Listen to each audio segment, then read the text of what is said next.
이런저런 이슈 소화하고 또 오늘은 옵션 만기일까지 맞아서 지수가 변동성이 강한데요. 좋은 쪽으로 강합니다. 전약 후 강의 장세가 오늘 증시에서 펼쳐지고 있습니다. 총선도 끝났고 이제 물가 쇼크도 소화를 하고 있는 단계인데요. 일중 흐름부터 체크를 하도록 하겠습니다.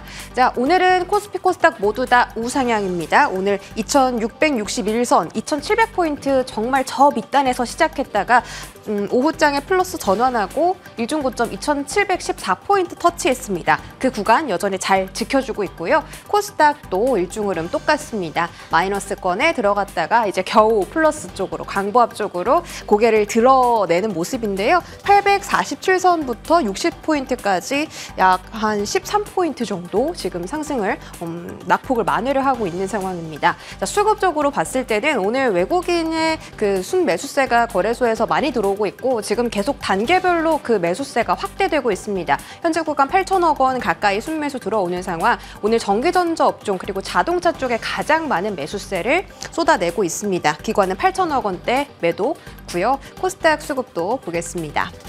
외인 기관의 동반 매도세가 좀 연출이 되고 있네요. 개인들이 845억 원으로 힘들게 좀 사자세를 이어가고 있는데요. 환율에 대한 영향도 있는 건지 달러당 원화 가격도 체크를 해보겠습니다. 오늘 달러당 원화 가격 체크해 볼게요. 자, 지금 8원 30전 상승하면서 현재 1363원 지나가고 있고요. CPI가 예상보다 더 높은 물가 상승률이 발표가 됐습니다. 그래서 미국의 10년물 국채금리가 급등하기 시작했고 원화 가격도 그 영향을 고스란히 좀 받아갔습니다. 다행인 점은 외국인의 수급에 좀 악영향이 있을 줄 알았는데 거래소에서는 그래도 전기전자 업종 쪽으로 매수세 들어오고 있고 전거래일에 나스닥이 0.8% 약세였는데 그래도 엔비디아는 빨간불을 지켜냈다라는 점이 국내 증시 반도체에 조금 긍정적으로 작용하고 있는 것 같습니다. 그럼 본격적으로 반도체 이야기 열어보도록 할게요. 그래도 믿을 건 반도체다 열어보겠습니다.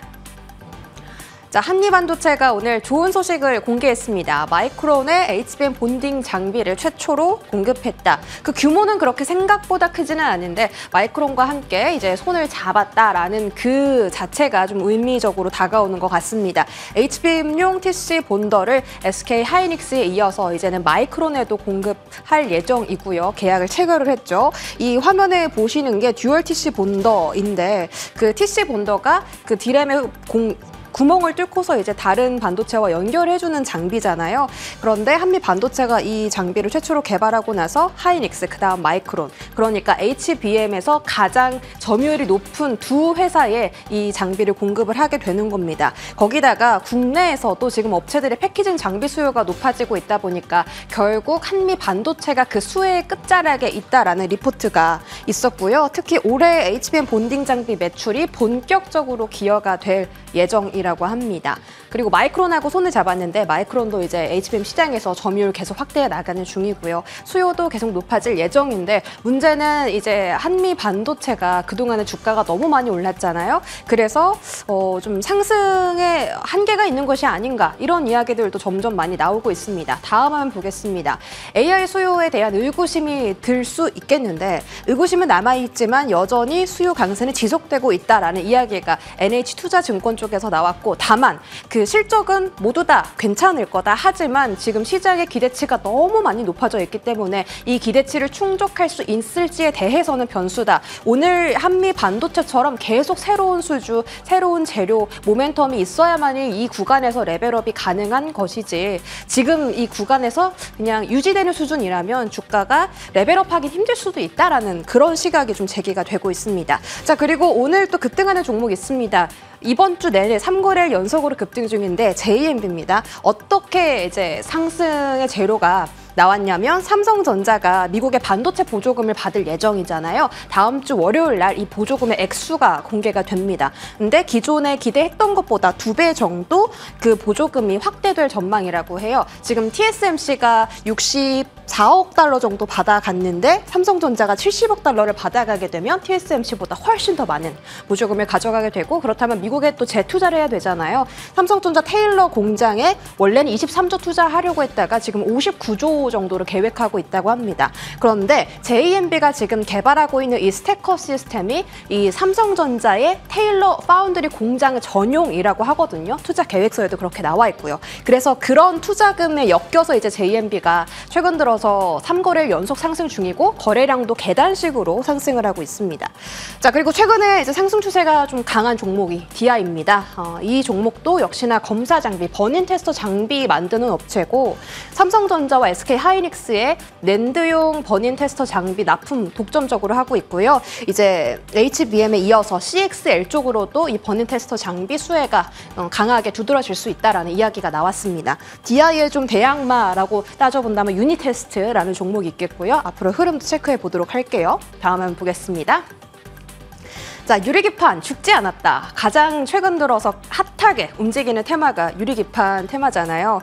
근데 너무 많이 올랐다 보니까 사실 지난 거래일에 급락하는 모습이 연출됐었습니다. 그런데 오늘 오후장 들어서 심상치 않게 그래도 시세를 내뿜으려는 종목들이 유리기판 쪽에서 나오고 있죠. 이 밸류체인이 NH투자증권에서 공개를 했는데 유리 가공업체 JNTC 장비 쪽으로 피롭틱스, 켄트로닉스, 야스, 그리고 기판, 반도체 업체 이 순으로 밸류체인이 돌아가는데 사실 장비 업체는 이미 주목을 너무 많이 받았었고 SKC 같은 경우도 최근 들어서 주가가 크게 급등했었잖아요. 그래서 유리 가공업체 JNTC가 또 주목을 받기 시작합니다. 오늘 상승 흐름이 좀 나오려는 듯한 움직임이 오후장에 연출되고 있는데 이게 힘이 연속성이 있을지는 잘 모르겠습니다.